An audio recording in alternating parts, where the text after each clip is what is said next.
오늘은 정청래 당대표가 김어준과 만나 요즘 가장 뜨거운 정치 이슈들을 허심탄회하게 이야기 나눈 인터뷰를 가져왔습니다. 공천 비리 근절 대책부터 제2기 종합특검, 통일교 신천지 특검 논란, 이해훈 후보자 청문회, 지방선거 공천혁신, 조국혁신당과의 관계, 그리고 당대표로서의 솔직한 심경까지 정청래 당대표가 직접 들려주는 현장감 넘치는 이야기들 지금 바로 만나보시죠. 자, 당선 이후 처음 모십니다. 민주당 정청래 대표 안녕하십니까? 네, 안녕하십니까. 신의의 콰일러 한국어 중국어 공통 가장 새해 복 많이 받으십시오. 한국과 중국의 공동 발전을 기원합니다. 중국어 좀 하셨지 참. 네. 네. 당선 직후에 한번 나오셨죠. 그랬었나요? 네, 그랬습니다. 선사시대 얘기라서. 네. 며칠 만입니까 이게 그러면? 오늘이 제가 당대표 취임한 지 158일 되는 날인 것 같습니다. 자, 새해도 됐고 해서 모셨는데 어려운 질문부터 보내드려야 되겠네. 쉬운 거부터 하세요. 어려운 거부터 할게요. 네. 이 최근에 갑자기 터져나온 이제 당내 공천 헌금 스캔들 있지 않습니까? 네. 상당히 시끄러운데 이게 정치권에서 뭐 기초 의원은 얼마다, 뭐 기초 단체장은 얼마다 하는 식의 루머는 오래전부터 있어 왔어요. 근데 이 공천 헌금 관련해서 근절 방안이 당 대표로서 있으십니까? 그러니까 루머는 루머일 뿐인데 네. 사실은 제가 17대 국회 초선으로 국회에 입성했는데요. 노무현 대통령 정치개혁 그리고 개파 보스에 의한 공천 이걸 없애고 경선 제도가 처음 도입한 것이 2004년 17대 국회거든요. 네. 그 이후로 이 공천 부정 이런 부분은 상당히 없어졌다.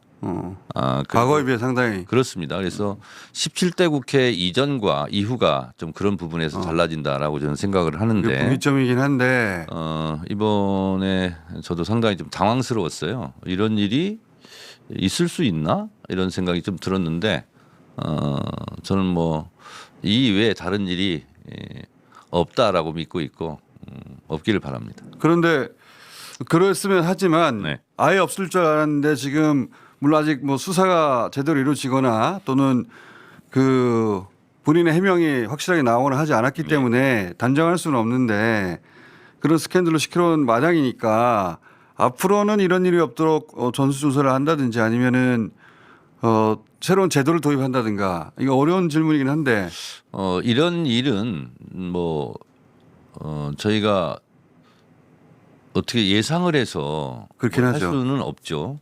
그래서 이런 일이 발붙이지 못하도록 제도적으로 발본색원 원천봉쇄 하는 일밖에 없지 않습니까? 미리 경고하고 예. 그래서 당장 제가 클린 선거 암행 어사단을 제가 만들겠다. 그래서 단장으로 경찰 출신 이상식 의원을 어제 임명했습니다. 그리고 17개 광역별로 17명 비밀 요원을 만들어서 신분을 노출시키지 않고 암행 감찰을 하겠다. 근데 그 자체가 저는 굉장히 경고가 될 거라고 봅니다. 그리고 지방선거 공천은 중앙당에서 하는 것은 17개 광역단체장밖에 없고요. 예. 기초단체장, 광역의원, 기초의원 등은 시도당에서 예. 하는 걸로 지금 분권화돼 있어요. 예. 그래서 그걸 뺏어올 수는 없는 거고 그러면 또 그건 의미가 있는 분권하니까. 그렇습니다. 예. 그래서 그걸 다시 뭐 뺏어오면 또 난리가 나지 않겠습니까? 그럴 생각도 없고 다만 중앙당에서는 관리 감독을 철저하게 하겠다. 그래서 제가 유리알처럼 투명하게 하겠다 이렇게. 이게 뭐 제도적으로 대응할 수밖에 없죠. 그렇습니다. 예. 네. 사람 마음속에 들어갈 수는 없으니까. 네.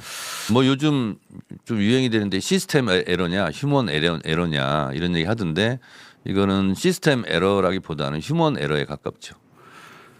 자, 그리고 이것도 좀 어려운 질문인데 3대 특검이 성과도 있었지만 미진한 대목이 분명히 있었단 말이죠. 네. 그래서 종합특검 2기를 말씀하셨는데 그리고 곧 출범할 것 같은데 네. 1기하고는 어떻게 구성해서 이 미진한 점을 해결할 것인가 어떤 점을 다르게 해서 그런 게 있어야 되잖아요. 3대 특검들이 정말 고생을 많이 했고 수고했고 저는 잘했다고 생각합니다. 그런데 시간이 부족했고 또 수사방해 진술 거부, 영장 기각 등으로 더 잘할 수 있었는데 미진한 부분이 있다. 그래서 미진한 부분은 다 모아서 하자. 그리고 미진한 부분 이외에 특검 출범 이후에 새롭게 발생한 사건들, 새롭게 알게 된 사건들은 추가해서 하자. 그래서 미진했던 부분은 다 포함을 하는 거고요. 미진한 부분에 대한 리뷰가 지금 이루어지고 있는 거죠. 네네 그렇습니다. 근데 이제 새롭게 추가되는 것이 국가기관이나 지방자치단체에서 계엄에 협조했거나 뭐 부하 수행을 했거나 하는 혐의가 있다면 이 부분도 철저하게 들여다보자 이런 거고요. 또 특검 출범 이후에 박성재, 김건희 그 문자 있지 않습니까? 네. 그것과 관련된 것 그리고 또 비화폰을 사용하면서 공무상 비밀 누설을 한 것은 없는지 이런 부분. 이건 새로 규명할 부분들이고. 네네네 그렇습니다. 그러니까 그 기존에 의심되었던 대목을 제대로 수사하지 못한 대목에 대해서는 뭐 이게 구조적인 문제도 있을 것이고 뭐 예를 들어서 검찰이 좀 태만했다든가 네.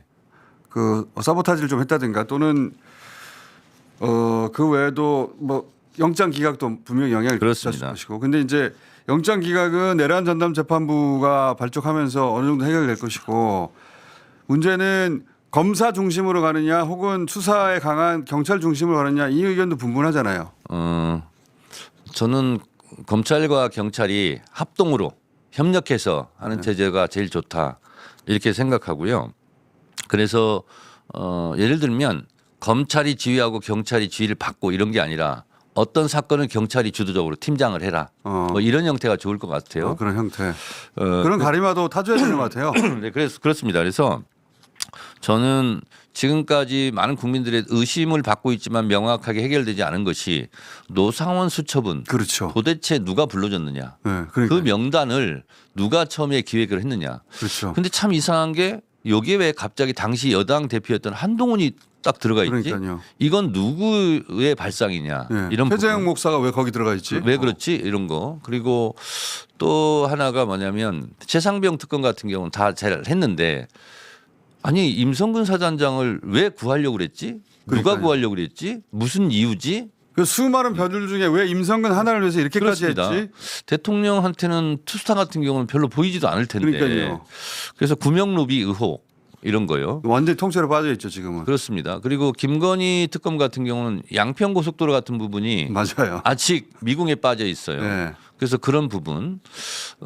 그리고 내란 특검 같은 경우는 도대체 비상계엄 내란을 언제 누가 왜 김건희는 그렇죠. 거기에 김건희 씨는 연루되어 있는 것은 아닌가 하는 의심 맞습니다. 이런 부분에 대해서 갈 때까지 가보자. 갈 때까지 가봐야죠. 네. 네. 끝날 때까지 끝난 게 아니다. 만약에 2기로도 부족하면 그 대목만 따로 떼서 또 할 수도 있는 거 아닙니까? 그래서 끝을 보시려고 하는 거 아니에요. 그러니까 1차 특검 있지 않았습니까? 그 미진한 부분을 2차 종합 특검을 하잖아요. 그래서 미진하면 이제 총정리 특검 이런 게 좀 필요하지 않을까? 그러니까 네. 이거는 뭐 대표님도 그렇지만 이재명 대통령도 끝날 때까지 끝날 때까지 하겠다는 거잖아요. 예. 어설프게 덮지 않고. 이제 이재명 대통령은 이제 국정에 이제 전념을 하셔야 되니까 이제 이런 부분은 당에서 주로 추진해야 되겠죠. 근데 이제 의지가 그렇다는 거죠. 네. 의지가. 예. 자, 그리고 특검 얘기 나와서 새로운 특검 얘기 나오는 게 이제 통일교 특검인데 통일교 특검 얘기 나오자마자 좋아 특검 해. 라고 하셨는데 제가 그런 적이 있습니까? 받으셨잖아요. 하자고. 네? 하자고 받으셨잖아요. 네. 대신 신천지까지 하자. 그렇습니다. 그 얘기 나오니까 저쪽에서 주춤하던데. 아니 뭐 주춤해 하지 않았으면 좋겠어요. 본인들이 하자고 했으니까. 그러니까 본인들이 하자고 했으면 막 박수치고 고맙다고 저한테 얘기를 해야 되는 거 아닙니까? 그러니까 종교가 정치에 영향을 미치는 사안에 대해서 그런 의혹이 있으면 다 수사해 보자 이런 거 아닙니까? 근데 저는 뭐 통일교 특검 하자고 해서 좋다 그럼 하자. 신천지까지 포함하자 했더니 신천지는 또 뭐 안 하자는 둥 따로 하자는 둥 그래요. 그래서 제가 얘기했습니다. 신천지를 빼자고 하면 할수록 더 해야 된다. 이게 막 속도가 날 것 같으니 신천지 얘기 나오면서 주춤해져 가지고 지금 약간 pending 상태인데 그러면 그리고 예. 이 통일교 신천지 특검은 저희가 사전에 예방 조치, 차단 조치로 민주당이 그러면 추천 안 할게. 대신 제3자 중립지역인 기관에서 할게. 그러니까 그 부분도 본인들이 반대를 막 해야 되는데 반대를 좀 못하고 있는 건 아닌가. 네. 그래서 지금 항상 이 선제적 조치가 중요합니다. 통일교 특검은 그래서 지금 펜딩 상태인 거예요. 내란 전담 재판부 같은 경우도 이제 별 말이 없어요. 이거는 이제 법원이 받아들인 거 아닙니까 이제는? 그렇습니다. 그래서 좀 조금 해설이 필요한데 뭐 저는 위헌이라고 생각하지는 않지만 위헌 논란 시비가 있으면 재판이 중지되고 시간을 그렇죠. 끌게 되지 않습니까? 그래서 그런 것을 다 없애야 되겠다. 그래서 그러다 보니까 정말 묘수가 나왔어요. 어떤 묘수가 나온 거예요? 원안 내란 재판부 원안에는 대법관 회의를 거쳐 대법원장 임명한다. 예. 그건 그럴 수밖에 없거든요. 예, 그렇죠. 그런데 이제 판사 회의를 통해서 사무전담위원회로 왔다 갔다 하는 과정에서는 대법원장이 끼어들 틈이 없는 겁니다. 그래서 판사 대법관 회의를 예, 판사 회의로 바꾼 거네요. 그렇습니다. 그래서 판사 회의에서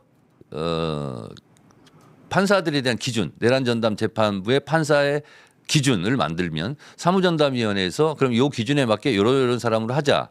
이런 판사들을 하자. 그리고 판사회에서 보내면 오케이. 그래서 법원장이 그냥 도장 찍으면 되는 거예요. 그래서 조희대 대법원장이 끼어들 틈을 원천 봉쇄한 거. 그러니까 사법부 내에서 이루어지는 일이긴 하지만 네네 그렇습니다. 그게 조희대 대법원장의 의중이 반영될 가능성이 가장 낮은 방식으로 그렇습니다. 진행이 된다. 예. 그러니까 사법부 손으로 해결하지만 조희대 손으로 해결하는 것은 아닌 방안이 된 거네요. 그렇습니다. 그래서 하다 보니까 더 오히려 좋게 됐어요. 결과적으로. 이런 것을 뉴스공장에서 해설을 안 하더라고. 디테일에 좀 약한가? 자, 그 이야기는 저도 알고 있었습니다. 예. 알고 있는데 왜 얘기를 안 한 겁니까? 이런 비슷한 얘기 한 적이 있어요. 보안을 유지했습니까? 다른 비슷한 얘기를 한 적이 있긴 한데 근데 이제 대표님이 확실히 짚어주시니까 네. 또 어려운 얘기 또 하나 들어볼게요. 네, 쉬운 얘기 물어보세요. 쉬운 얘기가 별로 없어요. 쉬운 얘기면 제가 해설하고 말았지. 이해운 후보 경우에 네. 민주당 코어 지지층에서도 받아들이기 어려운 분들이 분명히 있거든요. 이분들은 어떻게 설득하실 생각이십니까? 그게 사실인 것 같아요. 예. 제가 이제 여러 가지 뭐 의견도 들어보고 실제로 만나보고 예. 참고로 그 여론조사 꽃에서 그냥 일반 대중을 상대로 네. 포괄적으로 여론조사를 해보면 80% 이상이 민주당 지지층이 찬성하지만 네. 그건 대통령의 그런 기조를 찬성하는 것이고 예. 이해운 후보를 특정해서 찬성한다고 보기는 어렵거든요. 그러니까 두 가지로 네. 이거는 나눠서 봐야 될 것 같아요. 그러니까요. 대통령의 고유한 인사권은 존중하자. 이거를 반대하는 민주당 지지층은 없을 것 같아요. 그렇죠. 근데 왜 하필 이해운이냐. 그렇지만 이렇게 나오는 거거든요. 이해운 당신이 그동안 해온 것은 예. 우리가 그냥 못 넘어가겠어. 근데 당신이 한번 넘어봐. 저는 이런 것 같아요. 한번 넘어봐. 예, 이런 거 지켜볼 테니까. 그렇습니다. 그래서 당 대표인 저는 일주일 전에 그 새날 유튜브에 나가서 이렇게 얘기했습니다. 또 다른 데는 나가셨네. 여기는 안 나오고. 이거 두 번째입니다. 그래서 제가 이렇게 얘기했어요. 대통령을 믿고 밀어달라. 그리고 대통령의 결정이 다 마음에 들 수는 없다. 그러나 대통령의 결정이 잘된 결정이 되도록 옳은 결정이 되도록 우리는 도와줘야 된다. 제가 출장 갔다 온 이후에 한 말하고 똑같은 말을 하셨네. 제가 먼저 얘기를 한 것 같습니다. 혹시 그 방송을 듣고 아니, 못 들었어요. 그래서 대통령이 하는 결정에 대해서 그 결정도 중요하겠지만 그 결정이 성공할 수 있도록 우리 지지자들이 밀어주고 믿어주는 거 그리고 가장 중요한 것은 이러이런 문제점과 이러이런 과정을 거쳤는데 우리도 그때 반대했는데 시켜놓고 보니까 정말 일을 잘한다 하는 평가가 목표가 아니겠습니까? 그게 이제 최종적으로는 네. 목표인데 일단 이제 청문회는 통과해야 되니까. 근데 청문회 같은 경우 이제 국민의힘에서는 네. 이해운 그냥 통과시켰다가 또 다른 사람들 막 넘어가면 어떡해요. 그러니까 어떻게든 낙마시키려고 할 것이고 그리고 근데 이제 그게 자가당착인 게 국민의힘에서 5번인가 공천을 했대요. 그렇죠. 근데 5번 공천할 때는 그러면 왜 가만히 있었느냐? 아니 근데 이제 그때는 자기 편이었고 이제는 자기들 입장에서는 이해운 한 사람의 문제가 아니라 네. 이해운 그냥 넘어가면 이제 사람들이 더 넘어갈지도 모르잖아요. 네. 그걸 두려워하는 것 같아요. 뚝을 막으려고 그러겠죠. 그런 거겠죠. 예. 네. 그러다 보니까 국민의힘에서 벼르고 또 민주당에서는 이해운 후보가 원래 민주당 사람이 아니다 보니까 변호가 아무래도 좀 약할 거 아닙니까? 그러니까 혼자 이걸 돌파해야 하는 면이 있어요. 이해운 내정자 입장에서는 예. 국민의힘에서 뭐 즉각 제명하고 뭐 이렇게 지금 비난하고 있지 대명은 않습니까? 실수였어요. 제가 네. 보기에. 그러니까 그쪽으로 갈 수도 없어요 이제. 그렇죠. 이쪽에서 더 잘해야지. 그래서 뭐 파이팅 하시기 바랍니다. 그러니까 이해운 후보 본인의 그 자질과 준비로 청문회를 통과할 수밖에 없긴 합니다. 지금은. 네. 청문회 결국 통과할 수 있을 거라 보십니까? 그날 지켜봐야 되겠는데요. 제가 이해운 후보라면 잘못된 부분, 저희가 그동안 말을 잘못했거나 행동을 잘못했거나 그런 부분에 대해서는 반성과 사과 이런 부분을 철저하게 하고 낮은 자세로 임하고 한편으로는 기획예산처 장관으로서의 비전 그리고 이재명 대통령의 국정 철학에 자기가 잘 맞추겠다 하는 부분을 어필을 하면 뭐 넘지 않을까 이런 생각을 합니다. 작은 청문회 지켜보기로 하고 네. 그리고 이제 지방선거도 이게 좀 해야 되겠는데 민주당 내에 서울시장 출마 선언한 예비군이 제법 많습니다. 후보군이. 근데 현재까지 각종 여론조사상으로는 박주민, 정원호 두 양반의 양자 구도가 형성되고 있는데 이 구도대로 쭉 갈까요? 어떻게 전망하세요? 우선 이제 서울시장이 이제 제일 관심 사항이기 때문에 이제 물어보시는데 그 전에 민주당의 공천 방향 기조를 제가 좀 말씀드릴게요. 노무현 대통령 때 공천 혁명을 했습니다. 지역 경선을 도입한 것이 공천 혁명이었죠. 깨끗한 정치. 근데 이번에 더불어민주당의 제2의 공천 혁명이라고 저는 생각하는데 당원들이 전면적으로 참여해서 공천 경선에 투표를 하게 됩니다. 그리고 예비 후보 자격을 획득한 사람들. 그러니까 예비 후보 자격 검증 위원회라는 게 있습니다. 권리당원만 참여하는 거예요? 아니면 경선에는 1차는 그렇습니다. 1차는 좀 기다리세요. 설명을 들으세요. 그래서 예를 들면 김어준 후보가 네. 예비 후보 자격을 획득하려고 이제 예비 후보 자격 검증위원회에 신청을 했어요. 예, 예. 서류를.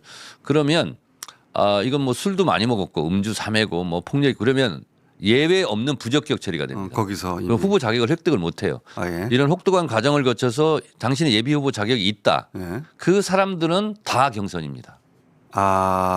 예전에는 경쟁력이 좀 부족해. 당신은 뭐 좀 문제가 있어. 소위 정무적 판단이라는 게 그 전에 있었는데 예. 하지 말라는 겁니다. 저 당대표. 그거 자체를 하지 마라. 하지 말고 예. 그러면 후보가 10명이 될 수도 있잖아요. 그렇죠. 예전엔 다 걸러내서 2명 붙이고 3명 붙이고 했는데 절대 평가로 가는 거네요. 그렇습니다. 그래서 예를 들면 10명이 된다. 10명을 변별력 있게 뭐 경선하기 어렵지 않습니까? 네. 그러면 A조 5명, B조 5명. 그래서 이걸 1차 예비 경선이라고 그래요. 이거는 권리당원들이 100% 다른 요소가 없고 그래서 거기서 A조에서 1, 2등, B조에서 1, 2등 4명이 뽑힐 거 아닙니까? 네. 그러면 2차 본경선 이거는 권리당원 50, 일반 국민 50. 그러니까 과거에는 이 숫자가 너무 많으니까 하고자 네. 하는 사람들이 예. 그 사람들을 1차 추리는 역할을 당내에서 했잖아요. 네네. 그때 이제 누가 누구하고 친하고 네. 뭐 공천 헌금이나 이런 얘기가 다 오가는 건데 거기에 이제 부정 요소가 음습하게 끼어들 가능성이 있었죠. 있거든요. 네. 근데 그거를 원천적으로 차단하자 어허. 하는 차원에서 경선을 다 붙이면 거기에 부정 요소가 끼어들 틈이 없지 않습니까? 그러니까 과거에는 정무적 판단이 들어간 상대평가였는데 예. 이제는 최소한을 정해놓고 거기를 통과하면 다 경선. 네. 어허. 그렇게 하라는 겁니다. 그렇게 하지 않으면 클린 선거 암행 어사단이 암행 감찰을 하겠다는 겁니다. 오케이. 예. 그래서 시간은 좀 걸리더라도 그렇습니다. 그렇게 해서 다른 요소가 개입할 여지를 없애버렸다. 네, 그래서 1차 예비 경선은 권리당원 100%를 하고 그다음에 2차는 이제 5대5로 하는데 근데 본 경선도 경쟁력 있는 후보를 뽑아야 되니까 네. 과반 득표자로 해야 되겠다. 어. 그래서 본경선에서는 결선 투표가 이제 도입이 돼서 무조건 결선이에요? 그렇습니다. 그래서 선호 투표까지 합니다. 과거에는 결선하는 것도 있고 아닌 것도 있었잖아요. 네네, 예. 이번에는 다 예, 결선입니까? 결선. 어. 그래서 선호 투표를 같이 동시에 합니다. 그래서 후보가 된 사람은 50%다 넘은 사람들로. 어. 그래서 이렇게 억울한 컷오프를 없애고 다 경선을 붙이면 승복을 해야 되지 않습니까? 그러면 경선 과정이 좀 예전보다 좀 길어지겠어요? 그런데 이 권리당원으로 한다는 것은 데이터베이스가 당에 다 있지 않습니까? 예. 그 쉬워요. 그리고 이제 본경선은 안심번호를 받아야 되지 않습니까? 네. 안심번호를 받는데 열흘에서 한 2주 정도 걸린다면서요. 그렇죠. 그래서 거기에 시간이 많이 걸릴 텐데 1차 본경선은 우리 당원 DB에 있는 걸로 하니까 그건 뭐 시간이 걸리지도 않죠. 권리당원이 대신 이전보다는 좀 더 적극적으로 나서서 네. 그런 전화에 응해야 되겠네. 그렇습니다. 그리고 그리고 권리당원의 적극적인 참여를 전제로 한 제도예요. 그렇습니다. 그렇기 때문에 그 권리당원들이 그러면 광역의원이나 기초의원은 관심이 없을 수 있잖아요. 잘 모르죠. 그래서 2번 동영상과 소개 문자를 보냅니다. 예를 들면 3분 자기 소개 영상 그러면 예를 들면 마포 을의 광역 의원 후보다. 그럼 광역에 있는 유권자들을 대상으로 그 동영상과 소개 영상을 보내줍니다. 그리고 투표 직전에 다시 한번 보내주고 이렇게 해서 관심을 좀 갖게 하라. 당내 민주주의라는 게 저절로 되는 법이 없으니까요. 그래서 제가 이제 당원 주권주의 1인 1표 이거 얘기하지 않습니까? 유권자 수가 소수일수록 부정의 요소가 끼어들 가능성이 높죠. 예를 들면 기초 비례 있지 않습니까? 예. 마포 갑을의 기초 비례가 한 명이 당선됩니다. 기초 비례 마포 구의원. 그런데 지금까지는 상무위원 마포을 상무위원 90명, 마포갑 상무위원 90명이 투표를 했어요. 그러면 투표를 하면 90대 90이 나와요. 또 투표해도 90대 90. 그렇지 않겠습니까? 그렇겠죠. 그러면 한 명만 빼오면 내가 이기는데 이런 유혹이 있지 않습니까? 그래서 그 유혹을 차단하기 위해서 100% 권리당원 하는데 지난번에 한번 부결이 됐지 않습니까? 네. 그래서 수정안을 내서 상무위원 50, 권리당원 50. 그러면 거기에 부정의 요소가 끼어들 수가 없어요. 그래서 유권자 수가 적을수록 그런데 그래서 유권자 수를 많게 넓히는 거예요. 그러면 부정의 요소를 차단할 수 있다. 이렇게 되는 거고 서울시장 선거 같은 경우는 제도는 알겠고. 예, 아까 양자 구도 얘기하시는데 그러면 세 번째 있는 후보는 서운해합니다. 그렇죠. 당대표로서는 그런 걸 원치 않아요. 제 말의 요지는 네. 뭐냐면 네. 지금 구도가 그대로 가겠느냐. 그래서 예. 서울시장 후보도 지금 많기 때문에 A조, B조로 나눌 수도 있어요. 어허. 그래서 서울시장 후보도 A조, B조로 나눈다면 1차 예비 경선한다면 똑같은 서울시에 방식으로. 있는 권리당원으로 1차 걸릅니다. 똑같은 방식이라는 똑같은 거죠? 방식입니다. 어허. 그래서 1차 예비 경선 때 권리당원만 하기 때문에 권리당원들한테 누가 소구력이 있는지 어필한 건지에 따라서 순위가 판도가 바뀔 수도 있죠. 어허. 네. 그거는 그렇네요. 지금 민주당 내에서 최종 후보가 되는 방식 자체가 지금 말씀하신 데 딱 정해져 있기 때문에 네. 서울시장 후보 역시 그 틀 속에서 쭉 올라갈 것이다. 그렇습니다. 그래서 최종적으로는 과반 한 사람이 올라가겠네요. 그렇습니다. 결선 투표에서. 그래서 저는 이렇게 억울한 컷오프를 없애고 다 경선기를 주면 거기서 승복이 일어나고 그러면 그 떨어진 사람들이 공동 선대위원장을 만들어 준다. 라고 생각하면 가장 민주적인 방식의 경선이 가장 경쟁력 있는 후보를 만든다. 잘 되면 라는 생각이 굉장히 좋은 방식인데. 네. 자, 그럼 국힘은 어떻게 전망하십니까? 여기는 오세훈 시장 아니면 나경원 의원 아닐까요? 뭐 남의 집 얘기는 별로 하고 싶지 않습니다만 뭐 거기서 알아서 잘 하겠죠. 최종 후보 이렇게 전망을 어떻게 하세요? 전망은 잘 하지 않습니다. 뭐 전망은 속으로만 합니다가 네. 정답 아닙니까? 본인들이 알아서 잘 하시고요. 우리는 뭐 이길 준비만 하겠습니다. 그리고 어제 조국 대표 얘기를 들어보니까 네.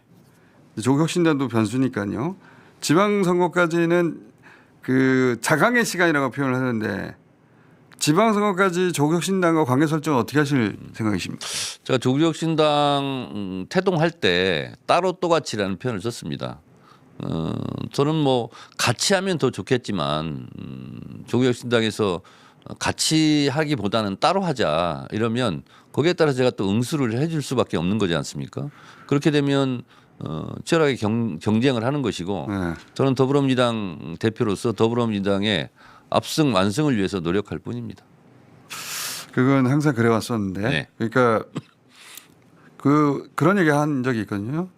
조국 대표가 그 합당 제안이 온 적이 없다. 이런 얘기는 아직 수면 위에서 할 수 있는 얘기 아닙니까? 이런 때는 사자성어 소위 부답. 알겠습니다. 네. 그리고 어제 말씀을 하시던데 뭐 기초의원, 광역의원 네네. 하시던데 그런 생각은 좀 들더라고요. 어제 인터뷰 한 걸 제가 리뷰를 해서 봤는데 조국 혁신당이 출범할 때 기초의원, 광역의원이 목표였나? 그건 아닐 텐데라는 생각은 좀 들었습니다. 그런 질문은 이제 조국 혁신당이 계속 받게 될 질문이긴 한데 시간이 거의 다 돼가지고 그리고 저는 그렇게 예상을 합니다. 조국 혁신당이 이제 뭐 후보를 내서 경쟁을 이제 하게 되면 우리 국민들 민주당 지지자들은 선택 기준이 뭘까? 이재명 정부의 성공을 위해서 이재명 대통령을 밀어줄 것인가? 아닐 것인가? 그게 가장 큰 선택 판단의 기준이 아니겠습니까? 그러면 결과는 거기에 따라서 나오지 않을까? 그런 생각이 듭니다. 대체적으로 같은 방향을 가더라도 이제 정당이 다르면 어느 순간 경쟁할 수밖에 없죠. 그러니까 네. 정당이라는 것은 작은 정당이든 큰 정당이든 그 정당이 움직이는 작동 원리가 있습니다. 그것이 이제 굉장히 속도가 붙게 되죠. 특히 선거철 같은 선거철 때 네. 특히 조국 대표도 본인 마음을 본인이 모를 거예요. 내 마음 나도 몰라. 아시겠죠. 예. 네. 표현을 달리할 뿐이라고 보는데 자 조국 대표 이야기는 아직 뭐 그 선거 본격적으로 들어가지 않았으니까 다시 근데 하기로 하고 이제 평상시는 이제 우당이지만 이제 선거가 들어가면 경쟁당, 상대당이 되는 거거든요. 그렇게 되죠. 그것이 그 크든 작든 관계가 없습니다. 선거 때는 최선을 다해야 되는 것이고 저는 최선을 다해서 민주당 승리를 위해서 뛸 뿐입니다. 본인 얘기도 좀 네. 해볼게요. 그 정청래 대표가 연임을 노리고 이런저런 일을 꾸민다는 시각이 존재하나 보던데 연임 생각이 있으세요? 이거는 이렇게 생각하시면 됩니다. 착한 일을 하면 네가 복을 받잖아. 그러니까 넌 착한 일을 하면 안 돼. 그렇게 주장하면 안 된다고 생각합니다. 예전에 87년 6월 항쟁 때 김대중 대통령이 대통령 직선제를 주장했어요. 네. 대통령 직선제가 되면 너한테 정치적 이득이 가잖아. 그러니까 넌 직선제를 주장하면 안 돼. 이렇게 주장하면 안 된다고 생각합니다. 보통 그렇게 주장하죠, 근데. 네. 저는 당대표가 되고 나서 이게 당대표가 피곤한 일이더라고요. 그래서 며칠 전에 성남공항에서 대통령께서 당대표 하는 게 힘드시죠? 그래서 제가 그랬어요. 대통령이 당대표 할 때보다는 덜 힘들어요. 제가 그렇게 얘기를 했거든요. 그때는 맨날 뭐 코앞에 사퇴하라 뭐 하라. 그래서 제가 그걸 지켜봤기 때문에 이재명 대통령이 당대표 할 때 옆에서 보고 듣고 배운 게 있어서 그때보다는 덜 힘듭니다. 근데 이제 생각보다는 힘들어요. 직접 해보니까. 근데 이게 뭐냐면 제가 피오해자가 되더라고요. 피오해자? 피고발인처럼 피오해자. 말하지 않아도 말을 해도 항상 오해를 받아요. 의도. 그리고 50%가 디스카운트가 돼요. 이제 그런 게 조금 그렇고 저 말은 이러저러한 의도가 있을 거라고 해석하는 나는 거죠. 생각하지 못한 것을 생각해내서 그래서 이런 의도를 가지고 말할 거야 이런 거 있잖아요. 그래서 피오해자의 신분이 이제 그렇고 또 하나는 당대표가 말을 많이 하는 것 같지만 월수금 발언 이후에는 150여일간 제가 말을 한 적이 없습니다. 개인적인 말을. 그래서 이제 말의 감옥에 오히려 갇혀 사는 또 제가 말하기를 좋아하지 않습니까? 이제 그런 방송에도 못 나오고 안 나오고. 아니 그러니까 저희 방송 안 나오는 거 봐도 말을 얼마나 자세한지 그렇습니다. 알 수가 있죠. 왜냐하면 지금은 대통령의 시간이기 때문에 정부 여당의 당대표가 집권 초반기에 말을 많이 하는 게 좋지 않습니다. 그런 거 있는데 당대표가 되고 나서 습관이 있는 게 뭐냐면 어제 지나간 일은 잊자. 그리고 내일 일을 생각하지 말자. 오늘에 충실하자. 그런 게 생겼어요. 근데 그렇게 하지 않으면 이게 스트레스로 못 사는 직업이더라고요. 그러니까 본인의 의도하고 다르게 이런저런 말들을 하는데 그걸 일일이 가서 쫓아서 해명할 수도 없고 네. 해명한다고 납득하거나 믿어줄 리도 없고. 왜냐하면 이미 안 믿을 거야라고 말하는 안 믿을 거야 하고 그게 작정하고 하는 말이죠. 작정하고 하는 사람한테 무슨 말을 한들 그걸 믿어주겠습니까? 그건 맞아요. 그래서 당대표가 된 다음에 생활 습관이 어떻게 되냐면 어제 지나간 일은 잊자. 내일 올 일은 생각하지 말자. 오늘에 최선을 다하자. 그리고 술을 먹지 말자. 술 끊으셨어요? 그래서 술을 거의 끊었습니다. 오, 그래요? 그래서 술 먹으면 이제 안주 먹고 술 먹으니까 아침에 배가 안 고픈데 요즘 배가 고파요. 그래서 아침에 밥을 먹고 나옵니다. 건강은 좋아지셨겠네. 그래서 보니까 또 그래야 되는 게 술 먹었을 때 결정하지 말자, 화났을 때 결정하지 말자. 그러면 술 먹고 화났을 때 결정하면 실수할 것 같아요. 그래서 가급적이면 화를 안 내려고 노력하고 있고 술은 안 먹고 그렇게. 이거는 어떻습니까? 친명 친청이라고 해야 될까요? 대결 구도를 누가 의도적으로 만들어서 유포하고 있는 것 같던데 누가 왜 그런다고 보십니까? 저는 그런 분들이 있다면 있는 것 같아요. 있다면 묻고 싶어요. 내가 반명이냐? 어. 그렇잖아요. 친청은 없죠. 다 친명만 있죠. 그리고 뭐 저는 근데 친명, 그러니까 이걸 의도적으로 만들어내던데. 그러니까. 제가 당 대표가 되고 나서 어떤 분이 저를 찾아왔어요. 찾아와서 그분이 선지자처럼 저한테 얘기하더라고요. 근데 그 말이 맞았어요. 이재명 정부가 출범하고 강한 정부인데 입법부도 행정부도 강한 정부인데 틈새가 뭘까? 그것은 이재명 대통령과 더불어민주당 당대표의 틈새를 벌려서 갈라치게 하는 것일 거다. 원래 항상 갈라치기가 예. 있죠. 그리고 1인자, 2인자를 만들어내고 거기에 의도적으로. 예. 거기에 그 예를 들면 그런가 하고 믿고 막 서로 이제 공격하다 보니까 나중에는 손가락질하다 보니까 너 이랬어 이러면서 그런 기간이 있을 거다. 그러니까 과거에도 항상 그랬거든요. 네, 그렇습니다. 그리고 당 대표가 뭔만 하면 자기 정치한다고 아마 비난할 것이다. 그 두 가지를 경계해라. 누군가 성견지명이 있었네요. 누군가를 말할 수 없지만 네. 그런 얘기를 해준 적이 있어요. 그래서 내가 아니 뭐 그런 일이 있겠어 하는데 그때 그럴 수도 있겠구나 그런 생각이 들어서 그 이후로 예측된 공격을 하고 있구나. 누가 공격을 그런다고 받고 보십니까? 누가 의도적으로 그러던데. 그러면서 정치적인 이득, 이익 이런 걸 뭐 슈퍼챗 슈퍼챗. 이런 것에 이익을 보는 사람들이 하겠죠. 슈퍼챗을 노리는 그 유튜버도 있겠지만 그 구도가 자기한테 정치적 이익이 되는 네, 사람들도 그렇습니다. 분명히 있긴 있는 것 네. 같아요. 예. 그런데 얼마 전에 뉴스공장에서 최민희 의원이 얘기를 잘했던데 그 말에 저는 공감이 가던데 이재명 대통령과 저나 김민석 총리나 뭐 예를 들면 박찬대 의원이 우리는 진짜 죽음을 각오하고 사선을 넘은 동지들이거든요. 그 말 한마디에 그 얕은 공격에 넘어갈 사람들도 아니고 그리고 그 정도로 얕은 신뢰관계가 있는 것도 아니고 저는 이재명 대통령 만나면 즐겁고 재밌고 좋고 그래요. 그리고 당대표 되신 이유로도 뭐 여러 번 원하시는 뵀으니까요. 그리고 뭐 일단 만나면 서로 이렇게 표정 보면 알지 않습니까? 서로 이제 그리움에 지쳐 만났구나 뭐 이런 거.